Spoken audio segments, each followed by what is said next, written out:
CPF, c'est le compte personnel de formation. Il remplace le DIF. Le DIF était individuel.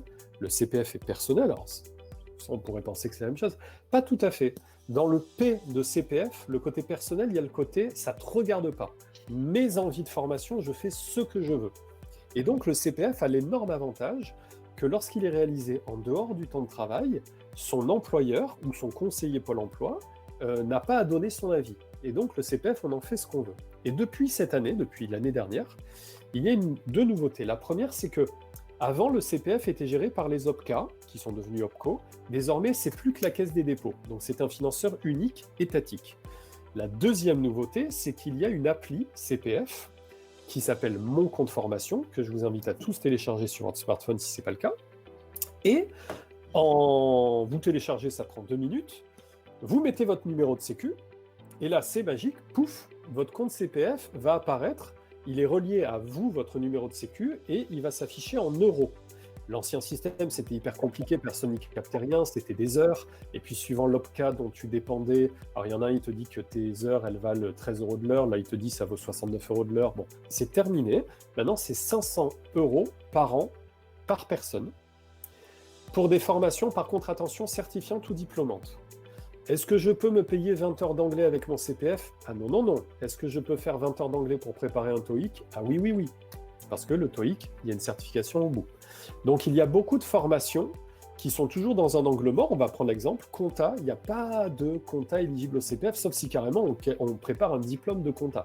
Là, ce serait éligible au CPF. Par contre, faire 20 heures de compta comme ça, aujourd'hui, il n'y a pas de petite certification pour 20 heures de compta, ce qui est très con, puisque c'est toujours utile de se former à la compta. La compta et le web marketing, c'est les deux grands trucs où c'est compliqué qu'un indépendant soit totalement à la ramasse sur les deux. C'est bien qu'il maîtrise un petit peu la compta pour faire ses comptes et parler avec son comptable, et qu'à minima, qu'il maîtrise le web marketing pour parler avec son agence web ou faire un petit peu lui-même certaines choses. Bon. Après, Armen, la bonne nouvelle, c'est que grâce à Nova, on n'est même pas obligé de faire de formation. Nova s'occupe tout simplement. Tout à fait.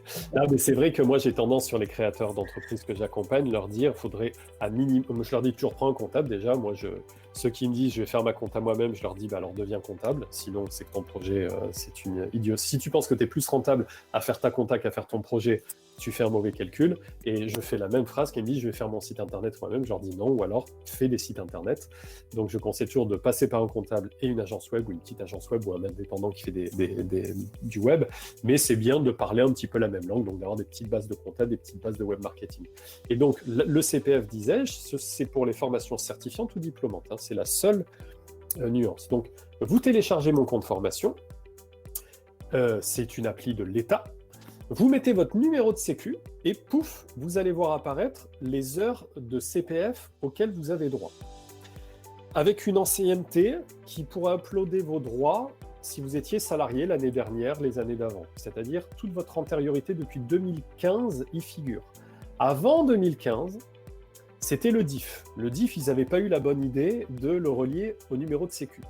Donc si vous avez été salarié avant 2015, attention, vous n'avez plus que quelques semaines, alors c'était jusqu'au 31 décembre 2020, ils ont repoussé grâce au Covid jusqu'au fin juin 2021, vous devez rentrer à la main vos heures de DIF. Pareil, je ne vais pas trop rentrer dans les détails, mais les heures de DIF, c'était 20 heures par an dans la limite des 6 ans, donc 120 heures maximum. Donc si vous avez été salarié avant 2015, vous avez peut-être jusqu'à 120 heures de DIF. Si vous écrivez 120 heures de DIF, ils vont le multiplier par 15 € de l'heure, pouf, vous allez avoir 1 800 € qui est déversé dans votre CPF. Donc, si vous êtes peut-être concerné, si vous étiez avant 2015 salarié, il faut trouver votre dernière fiche de paye de décembre 2014 ou de janvier 2015 ou contacter votre ancien employeur. Dans le pire du pire des cas, vous faites une attestation sur l'honneur.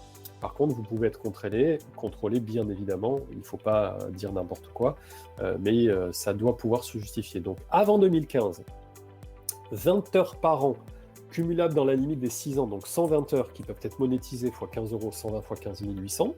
Depuis 2015, 500 € par an pour les salariés. Depuis 2018, l'ouverture aux indépendants, mais qui a été effective en 2020. Donc je m'explique. Les indépendants que nous sommes, on va essayer de ne pas saigner du nez.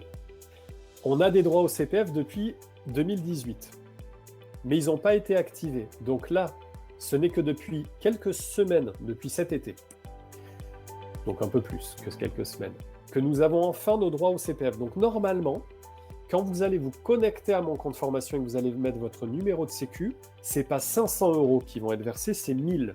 Parce que ça va être les 500 € de 2018 et les 500 € de 2019. En gros, ils ont mis du retard. Pareil pour nos amis fonctionnaires, hein, qui étaient censés, comme nous, être crédités depuis 2018. Ça n'est que depuis cet été. Donc ça veut dire qu'aujourd'hui, l'État est en train d'arriver à son projet initial qui était l'universalité des droits CPF. Tu es salarié, tu es fonctionnaire, tu es indépendant, tu es chef d'entreprise, tu as du CPF. Donc normalement, nous avons tous du CPF. Si nous avons été salariés avant 2018, on en a beaucoup. Si depuis 2018, nous ne sommes qu'indépendants, on en a. Si par contre on est indépendant mais qu'on n'a rien cotisé, on n'en a pas. Hein, donc si vous vous connectez et qu'il n'y a rien, peut-être vous allez... Ah oui, mais c'est vrai, mes premières factures, je les ai fait en 2019, alors je me suis créé fin 2017. C'est vrai que 2018, je suis rentré bredouille, hein, je n'ai pas facturé, je n'ai pas cotisé à l'URSSAF, donc je ne me suis pas ouvert des droits au CPF. Alors par contre, la bonne nouvelle, c'est que le CPF, c'est 500 € par an par temps plein. Pour les indépendants, c'est 500 € par an. Voilà. Ils ne peuvent pas quantifier l'auto-entrepreneur qui a facturé 800 € par mois et l'auto-entrepreneur qui a facturé 2000 € par mois. Le premier, on dit qu'il est à tiers-temps, l'autre, ça ne marche pas comme ça. C'est du 500 €, donc c'est plutôt généreux. L'État fait des arrondis plutôt très généreux sur la formation. Donc normalement, en tant qu'indépendant, téléchargez mon compte formation, avec votre numéro de sécu, ça suffit, et vous allez pouvoir voir vos droits à la formation apparaître comme par magie.